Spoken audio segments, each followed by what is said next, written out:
चलिए बढ़ते हैं आगे। सेना भर्ती के नए नियम को लेकर प्रदेश भर में प्रदर्शन हो रहा है।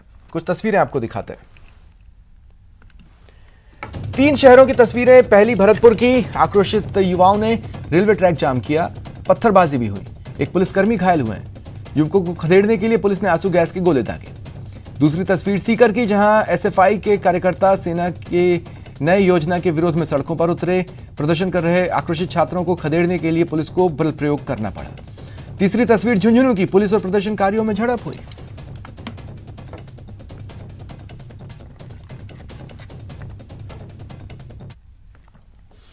अग्निपथ पर मचे बवाल के बीच रक्षा मंत्री राजनाथ सिंह का बड़ा बयान सामने आया। उन्होंने युवाओं से शांति बहाली की अपील कर कहा कि अग्निवीर युवाओं की पहचान बनेगी। उन्होंने कहा युवाओं के भविष्य को लेकर फैसला लिया गया है।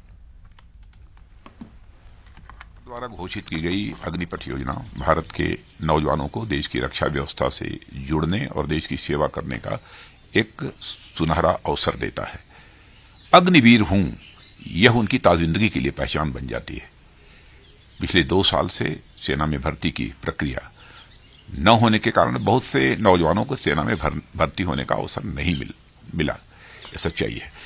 इसलिए युवाओं के भविष्य को ध्यान में रखते हुए और उनके प्रति संवेदनशीलता दिखाते हुए प्रधानमंत्री जी के अनुमोदन पर सरकार ने फैसला किया है कि अग्निवीरों की भर्ती की आयु सीमा को इस बार बढ़ाकर 21 से 23 वर्ष कर दिया जाए।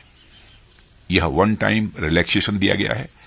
इससे बहुत सारे नौजवानों को अग्निवीर बनने की पात्रता स्वतः मिल जाएगी।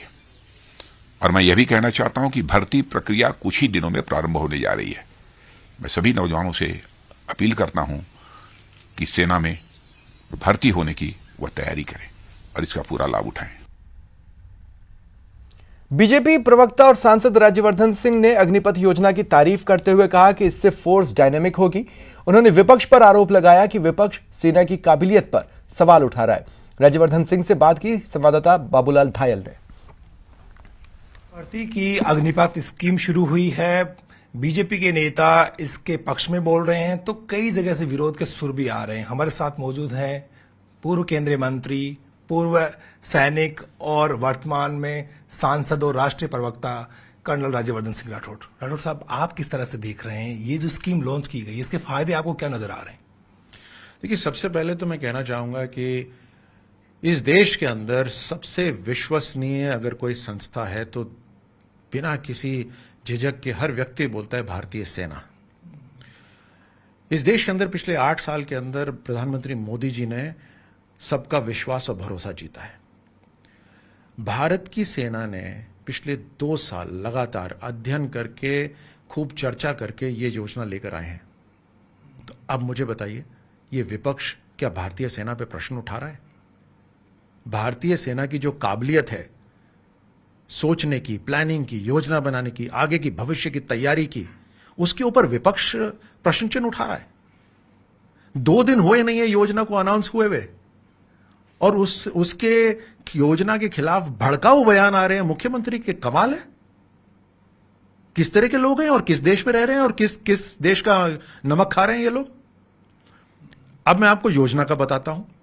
देखिए, इस योजना के अंदर भारतीय सेना को भी लाभ है और भारत को भी लाभ है। जब मैं बोलता हूं भारत, तो हर भारतीय को जब लाभ होता है तभी भारत को लाभ होता है। हम बोलते नहीं थे आपस में, कितनी बार हम सब बोलते थे, अरे भारत के अंदर तो अनिवार्य सेना की सर्विस होनी चाहिए, कंस्क्रिप्शन होना चाहिए, हर युवा को फौज में जाना चाहिए। बोलते थे या नहीं बोलते थे? उदाहरण देते थे, देखो इजराइल को देखो, हर इजरायली नागरिक को सेना के अंदर 2 साल के लिए नौकरी करनी पड़ती है, उसके बाद वो अपने व्यवसाय में जाता है। और छोटा सा राष्ट्र इजराइल पूरी दुनिया के अंदर शक्तिशाली देशों का मुकाबला करने को तैयार होता है। देखो, उनको उदाहरण देते थे। आज जब वही हम भारत में भारतीय सेना लेकर आई है तो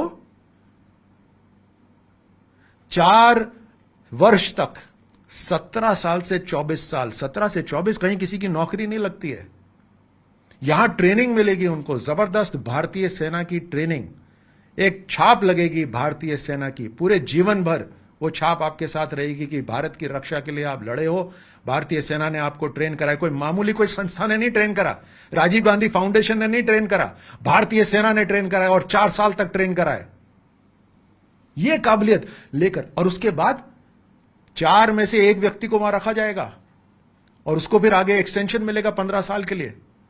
और यही नहीं, आपको कम से कम जो बाहर भी जाता है वो भी अपने साथ 20 लाख रुपए की कमाई लेके जाता है 24 साल की उम्र में, और उसको फिर मौका मिलता है। बाकी जो अग्निवीर नहीं होगा, जितने भी नौजवान हैं जिनको अवसर नहीं मिलेगा अग्निवीर बनने का, आप सबको तो अवसर मिल रहा है अग्निवीर बनने का, जिनको अवसर नहीं मिलेगा उनसे ज्यादा आपकी प्राथमिकता होगी।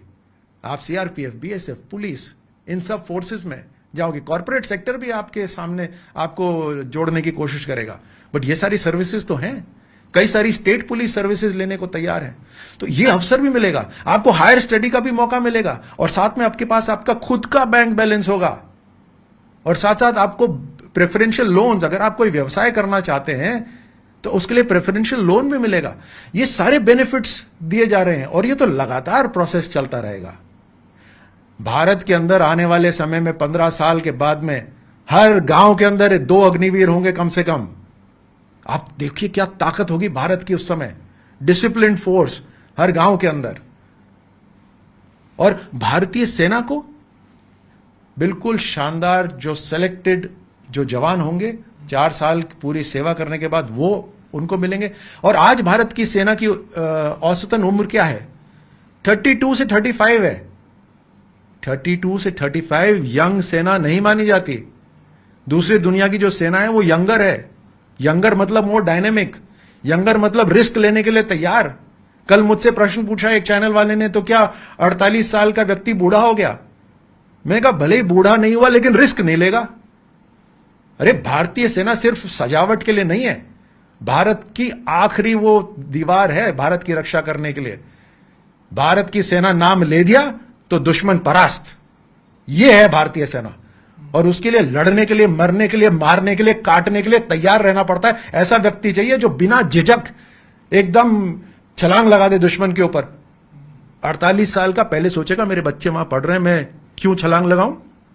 तो कहने का मतलब है यंगर फोर्स, डायनामिक फोर्स। और तो और आजकल टेक्नोलॉजी के अंदर पैसा लगाना पड़ता है। अब आधी तनख्वाह, आधी जो डिफेंस का जो बजट है, आधा बजट तो तनख्वाह में जा रहा है। अबे भारतीय सेना बोलती है हमारे को आधुनिक हथियार चाहिए, हमारे को टेक्नोलॉजी चाहिए। आज अमेरिका जैसे देश, अमेरिका में बैठे हुए 5-5, 6-6 हजार किलोमीटर दूर बम गिरा देते हैं टेक्नोलॉजी के माध्यम से। हमें भी टेक्नोलॉजी चाहिए, हमें आधुनिक फोर्स बनना है। दुश्मन टेढ़ी आंख लगाए भारत के ऊपर बैठे हुए, उनकी आंख बाहर निकालने के लिए हमारे को मजबूत नौजवान भी चाहिए, युवा नौजवान भी चाहिए, और टेक्नोलॉजी भी चाहिए। तो भारत के लिए भी अच्छा है, और नौजवानों के लिए भी अच्छा है, और भारतीय सेना के लिए भी अच्छा है। ये थे कर्नल राज्यवर्धन सिंह राठौड़, जिन्होंने अग्निपथ को लेकर तमाम आशंकाओं को निराधार बताया है और युवाओं को फौज में शामिल होने का एक तरह से निमंत्रण दिया है। कैमरा पर्सन अविनाश के साथ बाबूलाल धायल, न्यूज 18 जयपुर। सभी चाहते हैं कि अपना सपनों का घर हो। इसके लिए आपको कुछ